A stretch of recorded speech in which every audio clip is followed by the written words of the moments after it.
Good morning sa inyong tanan mga ma'am sir. Happy Sunday sa inyong tanan. So karon nga adlaw mga ma'am sir, dili ginato pakyason nga dili ta makasimba sa tungboy na Dios tungod kay siya nagapasinati og mga kahibulongang butang sa nato ang pagsa nga kinabuhi sa tibok semana mga ma'am sir no. Kaya balo ko mga ma'am sir nga lain-lain tag mga kasinatian sa kinabuhi, lain-lain ta kung giyon sa tagipasinati og mga kahibulongang butang diha sa tungboy na Dios busa mga ma'am sir. Karon nga adlaw usara ta diha nga mosimba di sa tungboy na Dios.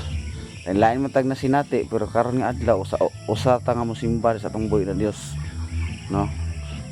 Kay Domingo karon, so kinahanglan gyud nato nga tagaan po nato pagsimba og panahon ang atong buhi na Dios, kay ang Dios perminti nagahatag og panahon sa atong kinabuhi. So shout out dahil sa tanan nga nag-send sa ko og sa ko ang GCash no. Ako ang pangay dito bisag piso-piso lang, malaking tulong na yan. Pero ang iyang ipang-send sa ko labaw pa sa piso no, na uban tag 20, tag 100, tag 1,000. Oh, so shout out sa inyong tanan, di man ako mahisgutan, maisa-isa ang inyong mga pangalan apan ang akong pagpasalamat sa inyong tanan mga ma'am sir. Ay kinasing-kasing gid akong pagpasalamat sa inyo mga ma'am sir tungod kay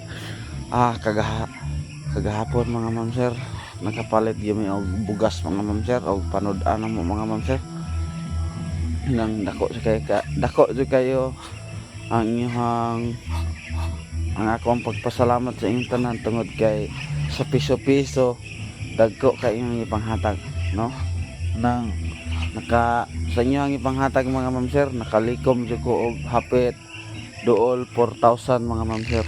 Mo nang salamat jud, salamat jud sa inyong tanan mga ma'am sir no. Ang Ginoo lang gid ang mag-igo, ang Ginoo lang gid ang magbalo sa inyong tanan, sa tanan nga nag-send no. Bisan pa sa wala naka-send, sa inyong pag-share sa akong mga video, sa inyong pag-comment, kana dako na jud kay nagkatabang sa ko mga ma'am sir no. Munang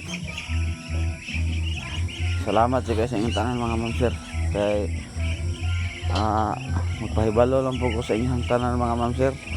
Taliwala sa to ang sitwasyon, taliwala sa ako ang kalagayan karon na gihatag nga babae sa ko ang nakadawat sa ko ang kahimtang karon mga ma'am sir. So pahibalo lang din mo mga ma'am sir nga karong February mga ma'am sir mao na ang amo ang kasal mga ma'am sir. Pero kahibalo jud ko mga ma'am sir nga ang mga panghinahanglan ako nga panahon mga ma'am sir matubag diya sa tungboy na Dios no. Kabalo ko nga may mga tao nga gamiton aron matubag ug masulbad ang akong mga panghinahanglan ang mga panahon, kay kabalo og nasayo jud mo mga ma'am sir nga wala jud ko'y trabaho mga ma'am sir no. Kung trabaho diri mga ma'am sir sa matag adlaw sa makaya lang nako mga ma'am sir pamasa og sa among pagpamuhi og kayo pa mga ma'am sir, pero dili pa ni igo mga ma'am sir, kulang pa gini mga ma'am sir. Nang gatuo ko nga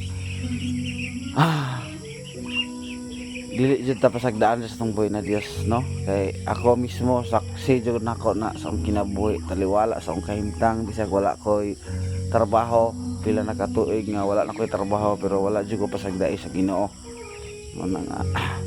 Napoy mga tao nga gigamit sa Ginoo nga muhatag og mga tabang mo na nga inaana ka maayo ang Ginoo sa tuang kinabuhi mga ma'am sir. Nga karon mga ma'am sir ayo tuguti nga dili kita makasimba karon sa tungboy na Dios tungod kay karon ng adlaw ang atong pagsimba sa tungboy na Dios. Yan lang mga ma'am sir. God bless. Salamat. Paki-share po sa lahat ng mga video na ko mga ma'am sir para sa panahon na maabot ang amo ang kasal ako na kay nagtabang sa mua mga ma'am sir, sa pamilya nga itukod ma'am sir. So God bless sa inyong tanan ma'am sir. Bye bye. Love you all sa inyong tanan mga ma'am sir.